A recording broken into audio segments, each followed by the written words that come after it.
Just a few days ago, Qantas flew an Airbus A350 non-stop all the way from Australia through to France, setting the world record for the world's longest flight by a commercial airliner ever. But there are some overlooked economic realities here, and the more I started looking into Project Sunrise, the more I actually started to equate it to another massive change in aviation technology that also promised to save passengers time: Concorde. So is non-stop flying the future? What lessons should Qantas have really learnt from Concorde? And is getting on a plane and flying non-stop without getting off for 22 hours, is that now the new normal? Thank you, and we wish you a flight.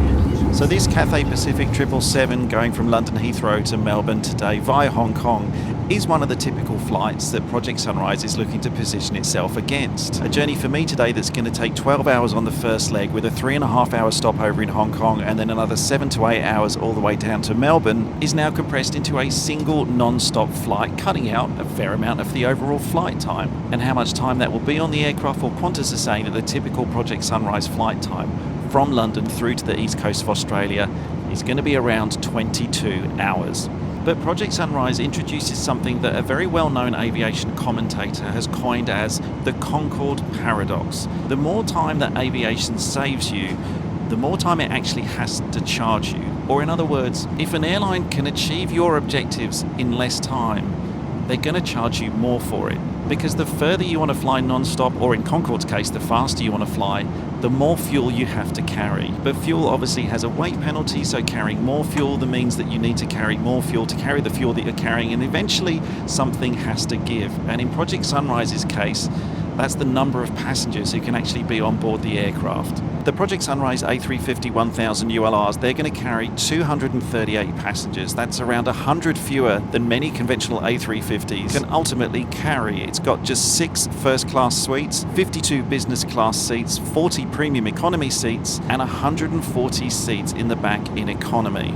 And so when fewer passengers are sharing the overall cost of operating the flight, those passengers are inherently going to have to pay more, and therein lies the paradox. Flying further or faster is going to save you time, but ultimately it also makes every seat more expensive. And how much that's going to be, according to Qantas, is a 20% premium on top of what you would ordinarily expect to pay if you were going to do the same flight from the same origin and destination, just not going non-stop. And on the surface, 20%, for the time that you're going to be saving, maybe that doesn't sound too bad. It sounds like this is actually going to be quite an easy decision for customers in the future. Or is it? Back in 1976, British Airways and Air France launched Concorde into commercial service. It wasn't the first supersonic airliner, but it was the first time passengers had been offered something entirely new. Until then, if you wanted a better experience, you bought a better seat. Economy to business, business to first class. But Concorde introduced another choice. Now you could buy time. Speed became the new first class. A flight from London to New York that normally took around 7 hours could suddenly be done in less than 3.5. And for business executives, celebrities, and those wealthy enough to afford it, that time saving was worth paying a significant premium for. In many ways, Concorde wasn't trying to sell transportation. It was selling the ability to arrive earlier than everybody else. Project Sunrise, of course, utilizes a completely different aircraft. The A350 1000 is quieter than Concorde. It's vastly more fuel efficient, and it flies a lot slower. But at the heart of both aircraft sits exactly the same commercial gamble. When Concorde was announced, it wasn't really introducing an experiment in supersonic flight. It was a commercial experiment in how much passengers valued and whether airlines could sell time. And now, 50 years later, it seems that Qantas's Project Sunrise is about to run the same experiment all over again.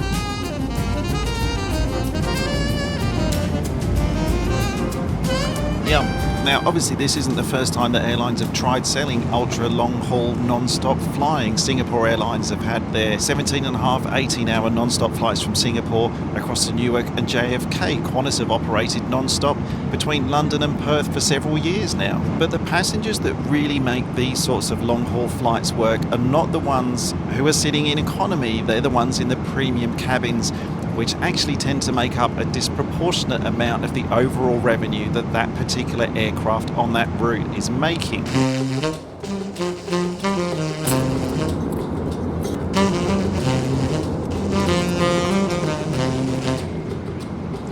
If you do choose to fly business class on a leg, say for example between London and the east coast of Australia, and you do it with Project Sunrise, remember that the other thing is you're going to miss out on some of the business class experience that you currently get. For example, right now I get 2 business class flights and the opportunity to experience the business class facilities in the stopover destination. For us that really enjoy aviation as well, sometimes you can be quite clever with how you book things, and you can get either 2 different aircraft types or 2 different airlines on that route. So for me, I'm on a 777 in the older Cathay Pacific business class on this flight. On the next one, I'm actually going to be on an A350 and be able to experience their Aria suites, their new business class product. Or of course, you can book 2 different airlines. You could take Cathay to Hong Kong and then maybe get Qantas home. So if you are travelling in those premium cabins, you may be fine just to shave some time off your overall flight time. But if not, the paradox actually comes into play again here, because you will end up paying more money to the airline to overall get less premium product from them.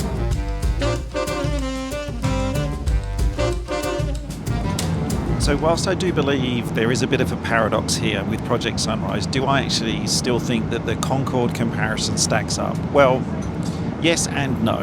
No, of course, because Concorde and the A350-1000 ultra long range, they're 2 completely different aircraft. I mean, Concorde was built, it was all about speed, whereas the A350-1000, it's more about just having an aircraft that can stretch its legs a lot further than others. But then, yes, I do think it still stacks up, because even though they're completely different aircraft, they're still asking their passengers the same question, which is, how much do you value your time?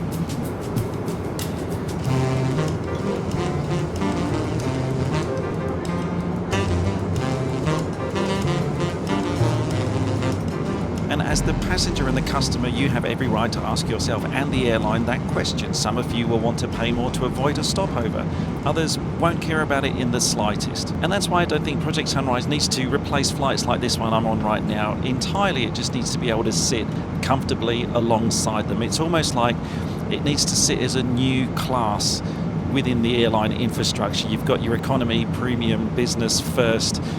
Maybe these new non-stop flights need to be looked at as another class on top of that. But there are some risks associated with these non-stop flights that aren't being discussed very much. And one of them that I'm quite interested in is what happens if you are a customer who's paid your premium to be on a non-stop flight, but then that flight can't actually operate non-stop.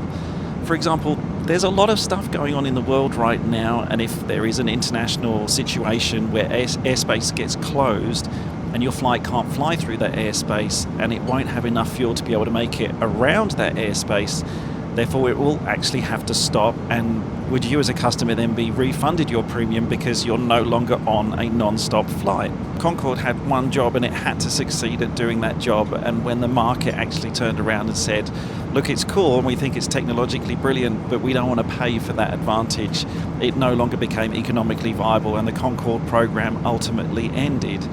All that Qantas need to do is to prove that there is a market for non-stop flying at a premium, but at least they have the advantage that if that isn't the case, they can redeploy the aircraft elsewhere.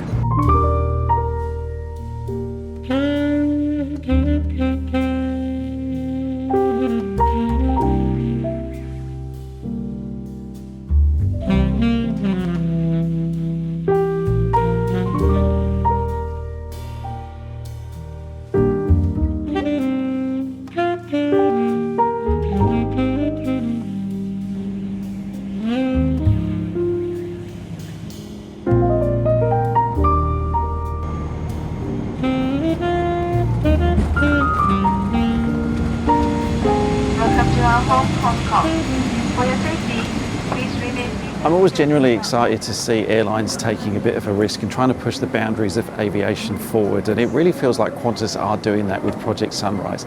And the question remains then, even though I'm doing a stopover right now, in a year's time, if I did this flight, would I fly a non-stop Project Sunrise flight? Well, the short answer to that is yes, absolutely, I will, but I wonder if I might not do it very often. And to be honest, I might actually only be doing it for novelty factor, because As I get older, I actually really appreciate having a stopover, being able to break up that journey, being able to walk around the airport, being able to see new airports occasionally, being able to try different aircraft and airlines on the two different legs, and to be able to enjoy the facilities like the lounges, I think for me will continue to be a big part of the enjoyment of the whole travel experience that I love so much. But it is good to know if you do want to get somewhere fast and you don't like the hassle of transit and stopovers, then you will have that option in the future. And I think that's exactly the point of Project Sunrise. It's not replacing anything, it's giving you another choice. I don't think it's Qantas' responsibility to get rid entirely of the Concorde paradox. The billion-dollar question though is, are there enough passengers who are willing to live in a world where that still exists? It's going to be interesting to find out. Now, I've got to catch my second flight to Melbourne.